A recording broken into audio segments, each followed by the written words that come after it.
So I think this is probably the 5th video that I've done talking about this phone call that Derwood made to Sunny. I'm a little bit sick of the sound of his voice right now, but this guy wants attention, so I'm going to give it to him. Because clearly there's more to this than him trying to stand up for Daniel or stand up for Malaya, depending on what day of the week it is. In my opinion, this guy is actually even more manipulative than Daniel Martel. And I think it would be fair to say that he's had nearly twice as long as Daniel to master his techniques, which makes him all the more dangerous, in my opinion, in terms of his ability to convince people. Obviously, if you're capable of simple logic and critical thinking, then you're not going to be fooled by this guy.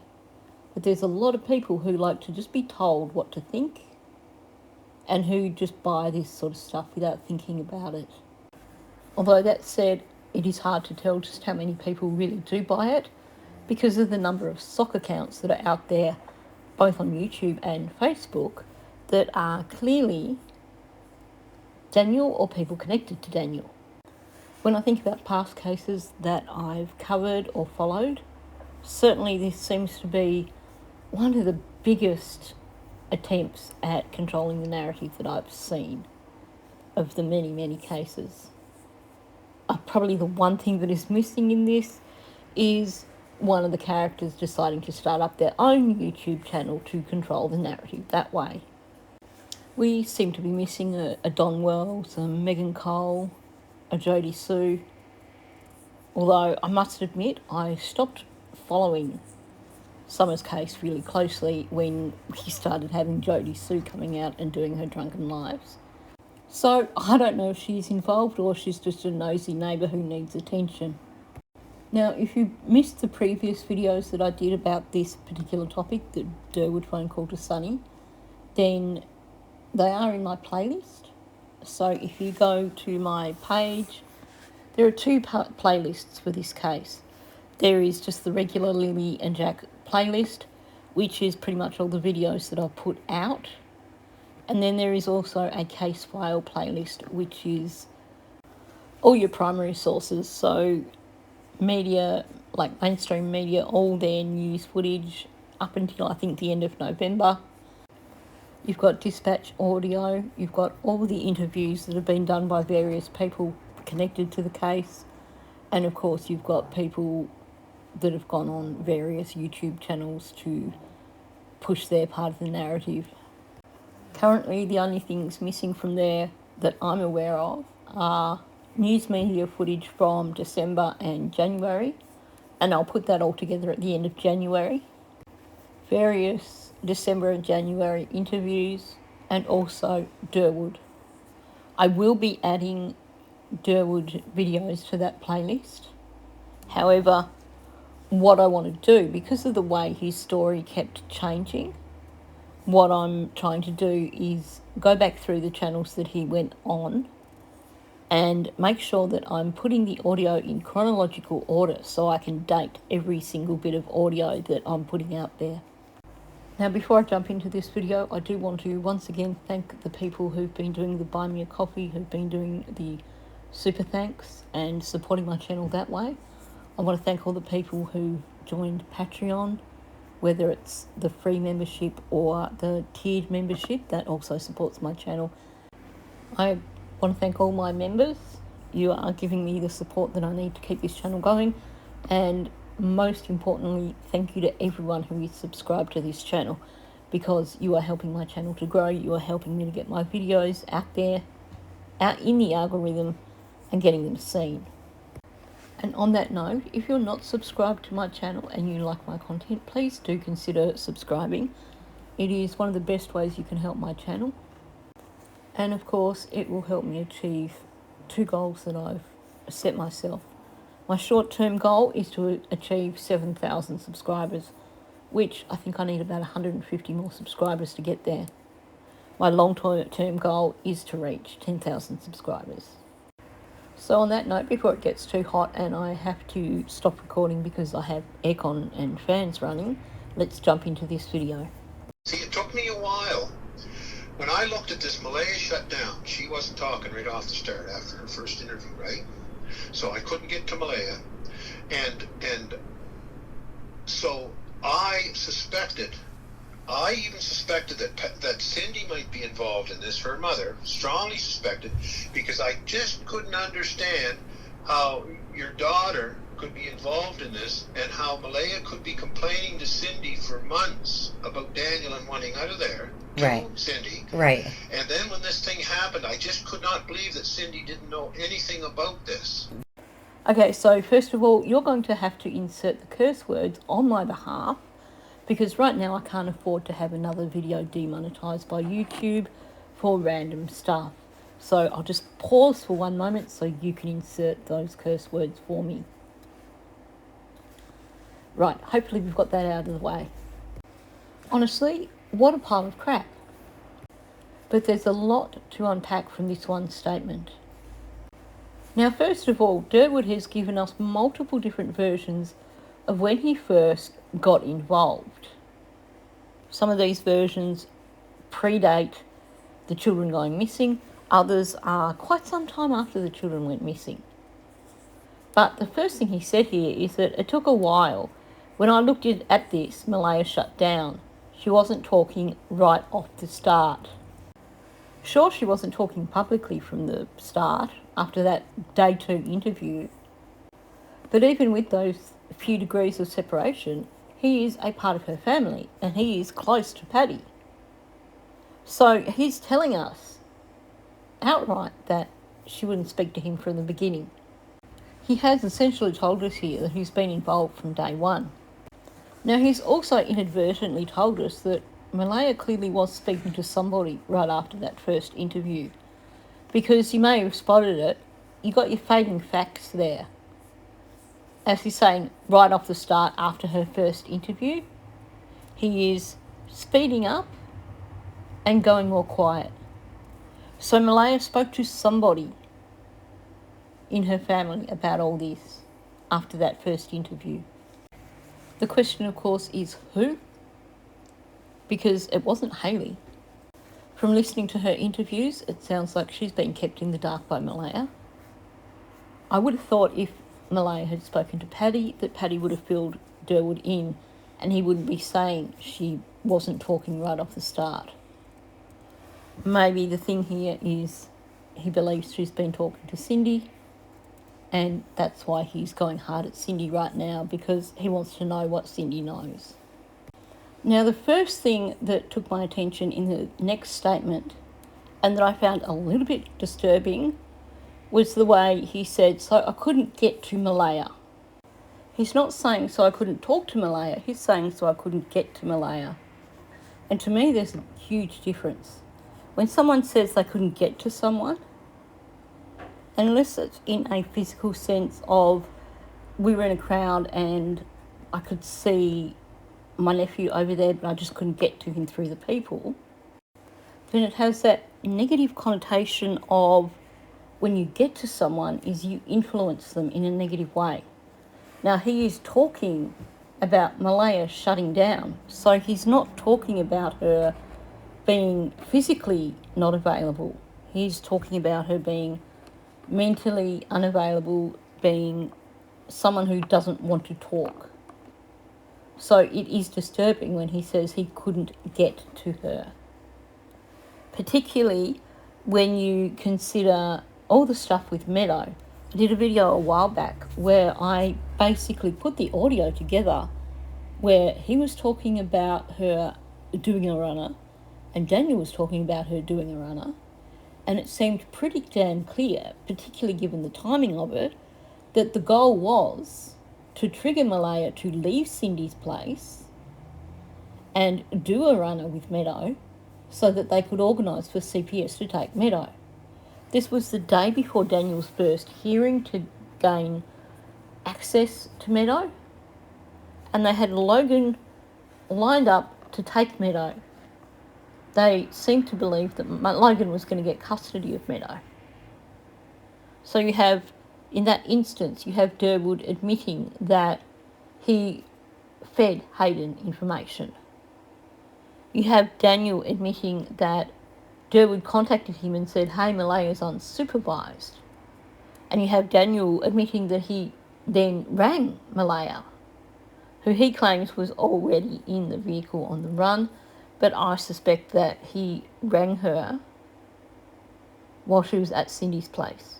Or Derwood organised for Hayden to give Malaya a scare, because we know somebody contacted Malaya, told her something which scared her and caused her to do a runner to her father's place at the reserve. In amongst all that, you have Daniel ringing Malaya. You have Derwood telling Daniel, hey, Malaya's unsupervised. And this is all happening the day before the first hearing for Daniel to gain access to Meadow. Given that Derwood has spent the last 8 months supporting Daniel and telling all these stories to try and make Daniel look innocent, when he says he couldn't get to Malaya, that gives me chills. That makes me think he was hoping to do a bit of witness tampering. He was hoping to intimidate her to make sure that she stayed quiet. We've heard from Daniel and Derwood that someone is actually keeping an eye on Malaya. So him saying he couldn't get to Malaya, I find that somewhat disturbing. Certainly makes me think that the plan was from day one to intimidate Malaya, to keep her under their thumb, make sure that she didn't talk. And I'm not excusing Malaya for her role in whatever happened to Lily and Jack, but it seems to me that when she did that runner, she also put herself in a vulnerable position. Now, Hayley mentioned recently that Malaya doesn't spend a lot of time at the house that they gave her on the reserve, that quite often she's just not there. And while I do believe there's definitely some mental avoidance happening there in terms of she's not confronting what happened to her children, she's not dealing with it in any sort of way, she's just blocking it out and partying. But I also suspect that one of the other reasons she's not spending a lot of time at that house is a fear of being alone, because she does know that she's being watched. She is afraid of Daniel. There's a number of things that Daniel has said which to me points in the direction of him making sure that he is continuing to intimidate Malaya.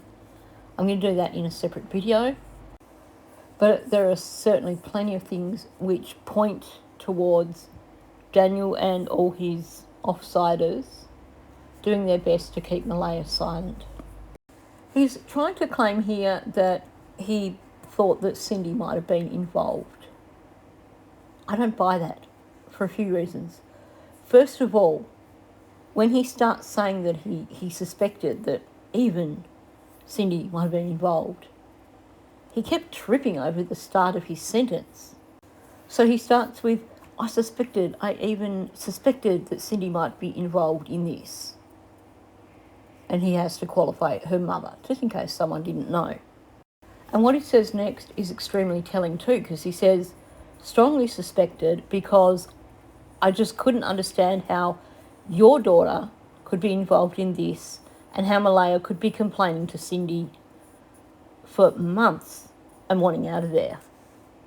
So even though he started with saying, I even suspected, when he tried to double down to say that he strongly suspected, you'll notice there's no personal pronoun there. He just went to strongly suspected. When you have these personal pronouns missing, that generally means that they're not being truthful here. He's actually not said who strongly suspected. We're supposed to believe from the context that that was him who strongly suspected it, but he didn't say it. So straight away he's telling us here that actually he didn't suspect Cindy at all. Which of course makes sense, because this is him trying to make accusations against his BS story about Malaya putting the children in the car. You'll note that this phone call started off as him saying, hey, you know what, Daniel's guilty. But now that he's telling about this Malaya shutting down, in his brain, he's gone back to pushing the narrative of Malaya putting the children in the car. So he's saying, I suspected Cindy might have been involved. You've just said that Daniel is the reason the children aren't here, meaning that Cindy wouldn't be involved because your abduction narrative is a load of BS, and you've just told us that. But he's switched in his brain, because he's told this story over and over, he's switched back to believing his own story again of the children being abducted.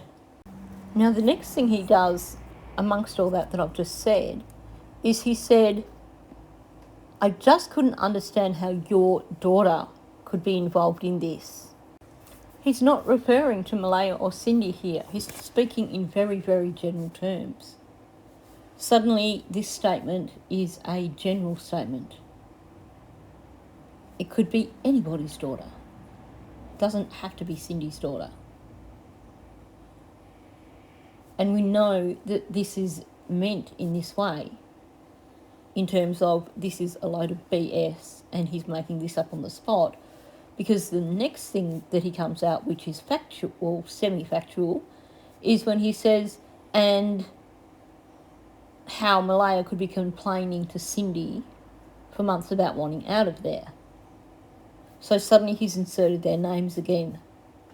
So him saying that, so this statement saying, strongly suspected because I just couldn't understand how your daughter could be involved in this. There's no I statement, so straight away he's separating himself from it. This is not something he actually suspected. And also he's taking Cindy and Malaya straight out of this. It could be anyone's daughter. It is suddenly generalised before he hones back in on Cindy and Malaya. So it's a complete utter BS. He never thought Cindy was involved. And like I said, he knows Cindy wasn't involved because Daniel is the reason the children are not here. His statements here are broken up, and there's a lot of grammatical disagreements happening here amongst what he is saying. So to me, that straight out tells me that this is not truthful. This is him once again spinning a tale. You'll notice also that he says, I just could not believe that Cindy didn't know anything about this. Now, when someone skips using the contractions, so uses could not instead of couldn't, there's one of two things happening. Either they are emphasising their statement, or they are not being truthful. If they are emphasising their statement, you are going to hear a heavy emphasis on could not. Not that it's just part of the sentence. He didn't emphasise it. So to me that says, when he says that he could not believe that Cindy didn't know anything about this, that's a load of BS as well. He's of course relying on Sonny not understanding the family dynamics here. He's hoping that she's not speaking to any other family members and wouldn't understand the dynamics that go on in that family. This is before the documents have been released. This is before a lot of the information that we know now has come out. Why am I saying this? It comes down to Malaya's relationship with Cindy, and it comes down to Malaya's relationship with Paddy. Now, I'll come back to that in a moment. But first of all, I want to talk about the generalisation that he's using throughout. He's actually not making any direct accusations. Aside from the depersonalisation with a lot of it, what he's doing here is using terms like involvement, this thing. So, Cindy might be involved in this, but he doesn't say what this is. He doesn't give specifics. And your daughter could be involved in this. And then when this thing happened, it's all very general. So he's not making any direct accusations. He's not saying, I thought Cindy might have been the person who picked up the children. Or I thought Cindy might have been the person who organised someone to pick up the children. It's just all very, very general, no specifics whatsoever. This is one of the things that he does consistently. All the times he's gone out and spoken, you get this generalisation. He wants people to make the connections. Similar to what Janie's doing, but in this instance, it's just really vague, non-specific information that he gives people. If he's trying to accuse someone of any sort of involvement. But note how he keeps referring to in this or this thing. It feels very similar to the way that Daniel and Janie refer to what happened or this thing that happened. They never give the specifics of the children going missing, or in this instance, the children being driven away. It's also very, very vague. But also this thing, to me, it gets that negative feel about it. Now going back to the family dynamics, he's accusing Cindy of involvement, saying he thought she might have been involved, she might have known something. Of all the people in Malaya's family, who is she likely to confide in? Who's likely to be the person that she would involve? It would be Patty. Patty is the person that Malaya runs to when she screws up with Cindy. Based on what we've heard, if Malaya screws up, she doesn't face up to it with Cindy. She goes to Patty and gets Patty to step in and protect her from consequences, essentially.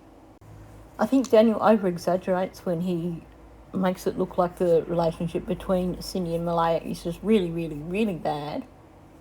But it's not a close relationship. It's not a relationship where Malaya would confide in Cindy, where Malaya would say to Cindy, I've screwed up, help me fix this.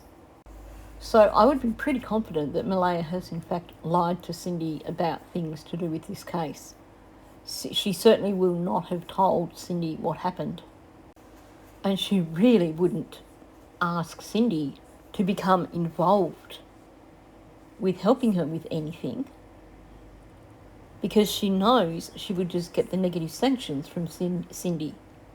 So if anyone were involved, it would have to be Patty. But of course, Derwood would never accuse Patty of anything. And I suspect too that there may be some sort of tension between Derwood and Cindy. I wouldn't be surprised if Cindy sees right through him and never liked him.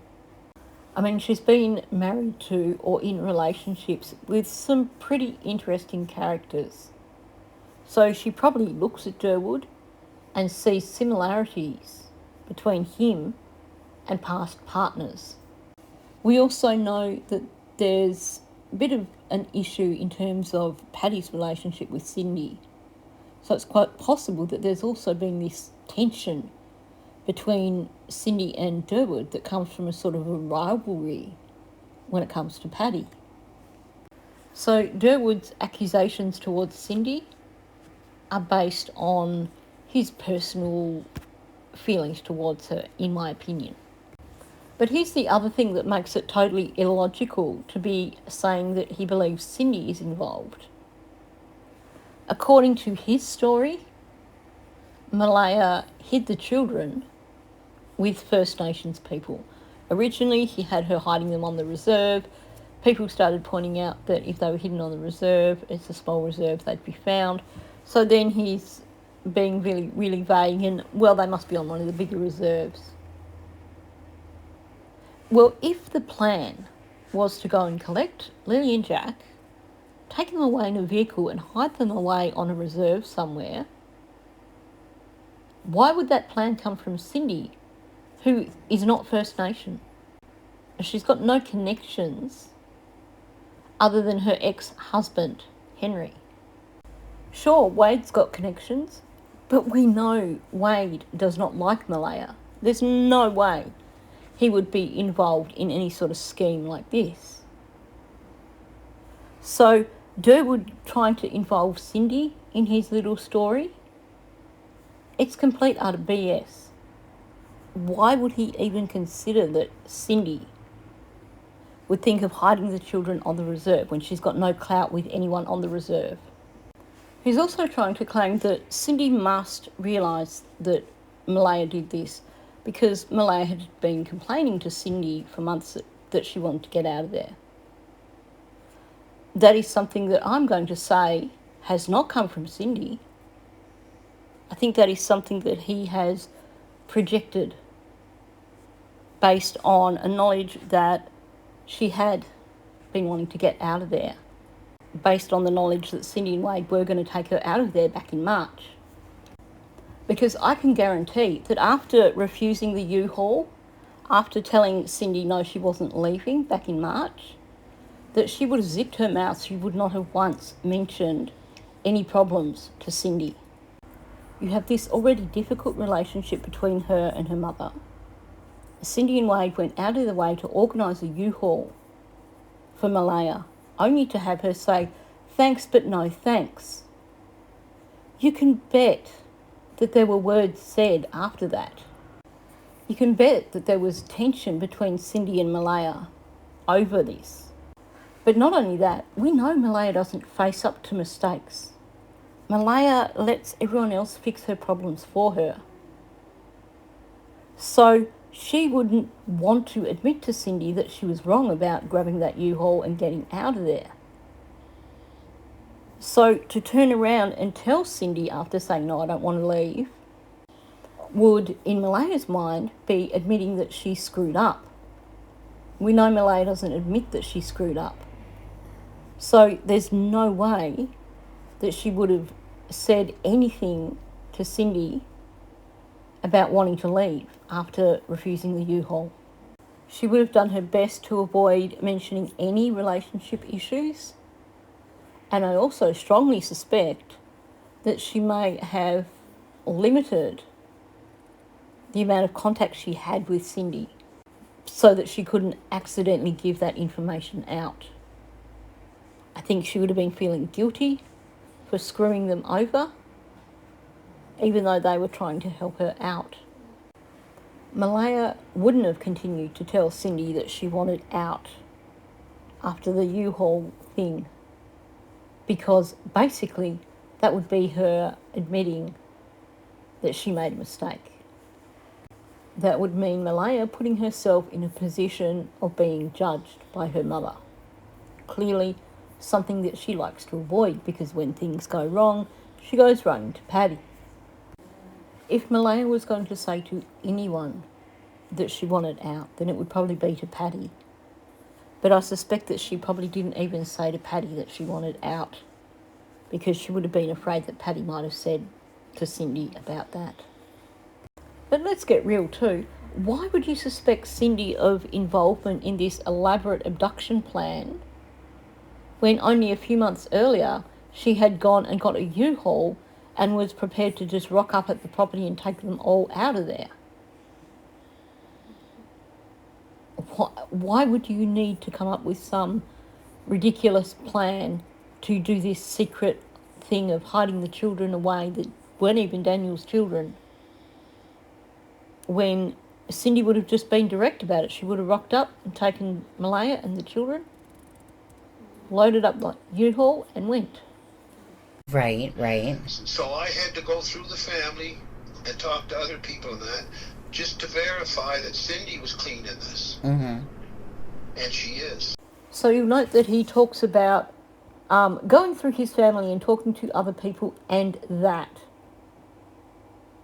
he's basically saying, I can't think of what other things I might add to this list, so I'm just going to add and that.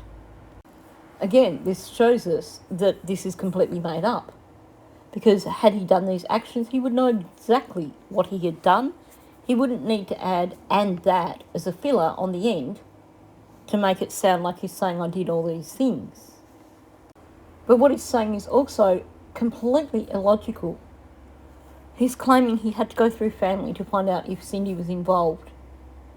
The only way other family members would know if Cindy was involved would be if they were involved themselves.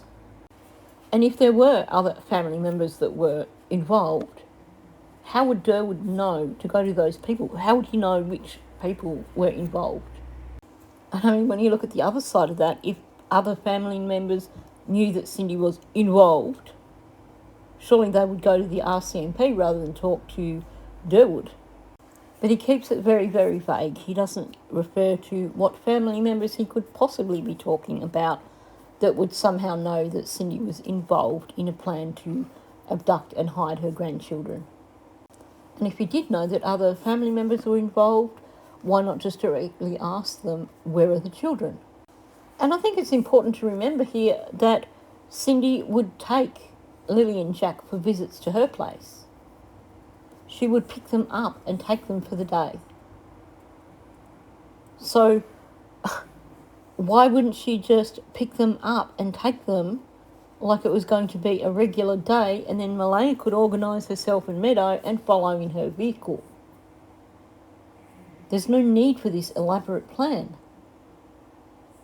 And if Malaya was so desperate to get away, why worry about getting the children that aren't connected to Daniel off the property and risk him taking Meadow and preventing her from leaving with Meadow?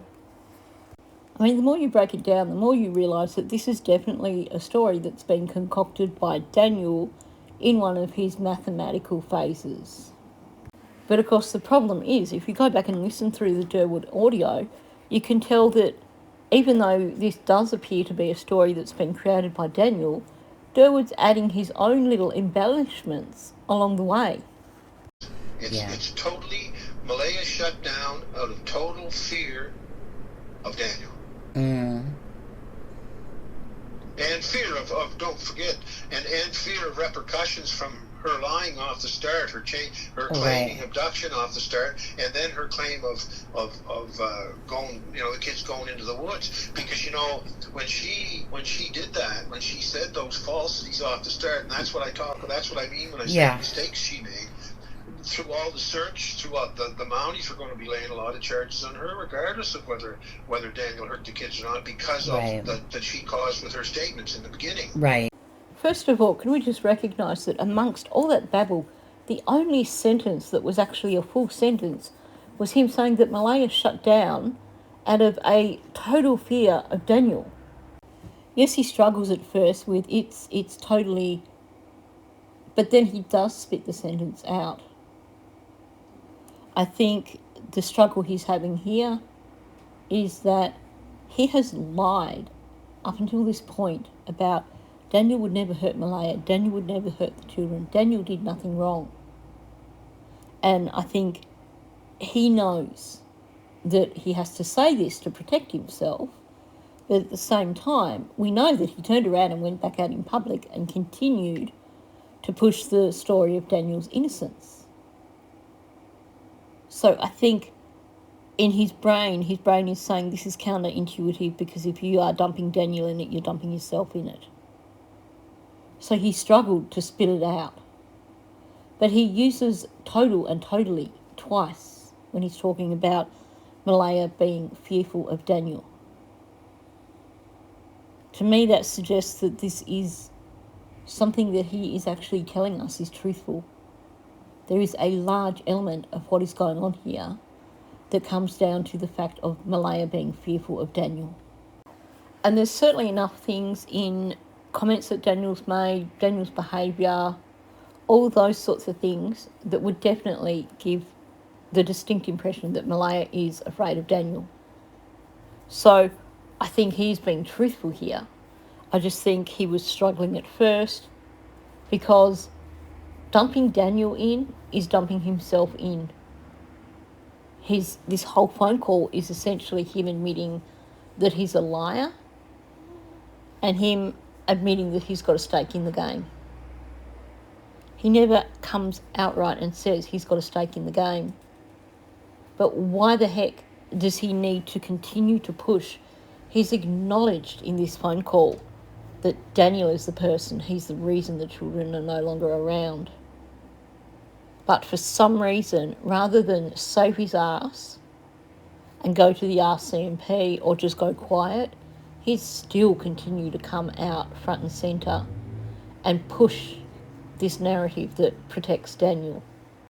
Like I've said in the previous videos, this phone call to Sonny is him creating his own alibi. In his brain, it's still in his best interests to push the narrative that Daniel did nothing and blame Malaya. But he also knows that there's going to come a point when Daniel's going to go down for this and Derwood doesn't want to go down at the same time. But even before we consider Daniel's behaviours and comments, Derwood himself has, on various occasions, whether it's through leakage or directly in this phone call, said that Daniel is someone to be feared. In this phone call, he's admitted that Daniel has a temper, but he's also leaked that a number of times on various YouTube channels that he's gone on. He's also mentioned that Paddy asked him to check up on things because she thought Daniel was abusing Jack. Now, I think there's a lot of truth in that because we know from her statement to the RCMP that Paddy did believe that Daniel was abusive. But not only that, this statement isn't vague like the other things he says. It is direct, it is straight to the point. It is tangible. He's like, she has a fear of Daniel. It's not like him when he's talking about talking to other people in the family or involved in this. He's giving specifics here. Now, he then adds on the bit about the repercussions because of lying to the RCMP. The way he adds it on definitely makes it sound like it's really not a consideration. Not only that, but he starts with, "Don't forget." Well, he's the one telling the story here, so who exactly is he telling not to forget? To me, it just seems jarringly out of place. It sounds like he's actually trying to remind himself that he has to say this thing about the repercussions. And it makes me wonder if this is yet another one of those things from Daniel that is designed to keep Malaya silent.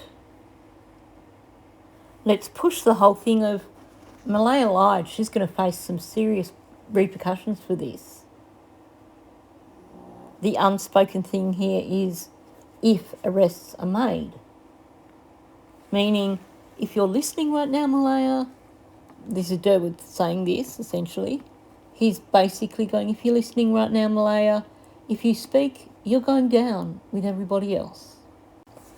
Every time he's spoken about Malaya having to face repercussions for lying to the RCMP, he has really, really hammered it in. He has really, really tried to sell it. Why would he need to try and sell it that much? To me, that definitely points to him threatening Malaya. Could the "don't forget" be directly aimed at Malaya? Let me just remind you of this right now, Malaya. Don't forget. Now, we've seen firsthand how poor Derwood is at remembering his own narratives. Every time he retells the story, it's different. Sometimes it might just be subtle differences, but usually the differences contradict themselves. So here's the thing that makes me think that the "don't forget" is actually from Daniel directed at Malaya. Because Derwood goes on to say that she made statements about abduction and then that the children wandered into the woods. He's got it the wrong way around. According to the documents, when Malaya rang 911, all she said was that the children may have gotten out of the house and wandered off. She never, for starters, said anything about them wandering off into the woods. But that was the first narrative that was put out there. But he's also attributing statements to Malaya that she never made. The only time Malaya ever made a reference to an abduction was in that interview that she did. And it was that garbled thing about the Amber Alert. We've been pushing for an Amber Alert which hasn't been issued. Not just that they could possibly be abducted. So the one time she talks about an abduction, she's bumbling around She can't even give a clear, concise sentence. Seems to me like it may have been something that was agreed between her and Daniel. Maybe it was a newer agreement once they realised that the RCMP were looking at them, and they didn't have that figured out in their heads. So she doesn't really know how to push it. Or maybe it's her brain going, don't lie, you know they weren't abducted. Either way, there's a serious deception going on here when she makes this statement. But this is the one and only time that we're aware of that Malaya has come out and mentioned abduction. If you go back through the documents, you'll see there is nothing in her statements to the RCMP that's listed in the documents at least that suggests abduction. But of course, in order to keep Malaya silent, they need to remind her, don't forget, that she did talk about abduction and that she did talk about the children wandering off. But they want to hammer it in so they make it sound even more extreme and hope that Malaya doesn't turn around and say that's not what I said. Now, it is clear from statements made by Daniel and Malaya that they did come up with their story together. So she is still in this up to her neck. But what they're doing is trying to make it sound like she said even more than she did. And I think this is an attempt to intimidate her and keep her quiet. Now, I realise that I haven't gotten very far in the audio today, but I do want to stop it here because we are just about to get into some rather significant statements from Derwood. And I want to address them properly and be able to put enough time into really discussing what's going on. And right now I don't have the luxury of making a super long video because it is super hot and I need to turn the aircon on really, really soon. We're once again headed for multiple days of temperatures over 40 degrees, so I'm going to have to get myself organised much earlier of a morning if I want to get any of these videos done over the next 3 or 4 days. So with that said, thanks for listening. If you're new to my channel, like I said at the beginning of this video, please subscribe. Help me to try and get to that 7,000 subscriber goal. Also, please hit the like button. That gets this video out there into the algorithm, gets it seen by more people. Feel free to share. I know there are some people who do share my videos on Facebook and I'm grateful that you do that for me. And of course, please leave a comment below. I love reading your comments. They're always so well thought out and I very much appreciate them, even if I don't get a chance to respond to every comment. So on that note, thank you and I'll catch you in the next one.